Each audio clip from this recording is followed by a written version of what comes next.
അമേരിക്കയിലെ മിഷിഗണിൽ പള്ളിയിൽ വെടിവയ്പുണ്ടായി 4 പേർ മരണപ്പെട്ടു എന്നാണ് പറയുന്നത്. പള്ളിയിൽ ഇനിയും മൃതദേഹങ്ങൾ ഉണ്ടാകുമോ എന്ന സംശയമുണ്ട്. അമേരിക്കയിലെ ആരാധനാലയങ്ങൾക്ക് സുരക്ഷയും വർദ്ധിപ്പിച്ചു. അമേരിക്കയിൽ സമീപകാലത്തുണ്ടായ ഏറ്റവും വലിയ വെടിവെപ്പാണ് എന്ന് നമുക്കിതിനെ പറയാം. കാരണം 4 പേർ മരണപ്പെട്ടിരിക്കുന്നു, 8 പേർക്ക് പരിക്കുണ്ട്. മാത്രമല്ല ഒരു പള്ളിക്ക് നേരെയാണ് ആക്രമണം ഉണ്ടായിരിക്കുന്നത് എന്നുള്ളതാണ് ഏറ്റവും പ്രധാനപ്പെട്ട കാര്യം. അതിനുശേഷം ഈ വെടിവെപ്പിന് ശേഷം അക്രമിയായിട്ടുള്ള ആള് ഈ പള്ളിക്ക് തീയിടുകയും ചെയ്തിരിക്കുന്നു എന്നുള്ളതാണ് ആശങ്കപ്പെടുത്തുന്ന കാര്യം. അപ്പോൾ ഈ ഭീകരബന്ധം ഉണ്ടോ എന്നുള്ള കാര്യങ്ങളെല്ലാം അമേരിക്കൻ പോലീസ് പരിശോധിച്ച് വരികയാണ്.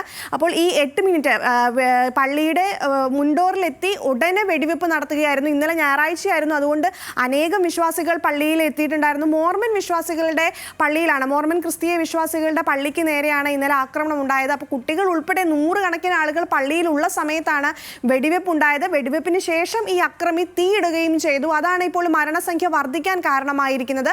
ഈ തോമസ് ജേക്കബ് സാൻഫോർഡ് എന്ന് പറയുന്ന 40-കാരനാണ് വെടിവെപ്പ് നടത്തിയത്. മാത്രമല്ല ഒരു 8 മിനിറ്റിന് ശേഷം പോലീസിന് സംഭവം നടന്ന ഒരു 8 മിനിറ്റിന് ശേഷം പോലീസുമായിട്ടുണ്ടായിരുന്ന വെടിവെപ്പിൽ ഇയാൾ മരണപ്പെടുന്നുമുണ്ട്. അപ്പോൾ ഇയാളുടെ പശ്ചാത്തലം ഏത് തരത്തിലുള്ള എവിടുന്നാണ് അല്ലെങ്കിൽ ഇയാളുടെ മറ്റ് പശ്ചാത്തലങ്ങളൊക്കെ പോലീസ് പരിശോധിച്ച് വരികയാണ്. എന്തായാലും ഇതിന്റെ പശ്ചാത്തലത്തിൽ ഈ പള്ളിക്ക് നേരെയുണ്ടായ ആക്രമണത്തിൽ അമേരിക്കയിലെ ആരാധനാലയങ്ങൾക്കെല്ലാം സുരക്ഷ വർദ്ധിപ്പിച്ചിട്ടുണ്ട്. അപ്പോൾ ഈ ക്രിസ്ത്യൻ വിശ്വാസികളെ ലക്ഷ്യമിട്ടുകൊണ്ടുള്ള ഒരു ആക്രമണമാണ് നടന്നിരിക്കുന്നത് എന്നുള്ളതാണ് ഇപ്പോൾ ഡൊണാൾഡ് ട്രംപ് ഈ വിഷയത്തോട് പ്രതികരിച്ചിട്ടുള്ളത്. എന്തായാലും വളരെ ഞെട്ടിപ്പിക്കുന്ന ഒരു അപകടമാണ് ഉണ്ടായിട്ടുള്ളത്. ഇനി ഇദ്ദേഹത്തിന്റെ പശ്ചാത്തലം, ഈ പ്രതിയുടെ പശ്ചാത്തലം അറിയുന്നതോടെ കൂടുതൽ ഡെവലപ്മെന്റ്സ് ഉണ്ടാവുമെന്നാണ് കരുതുന്നത്.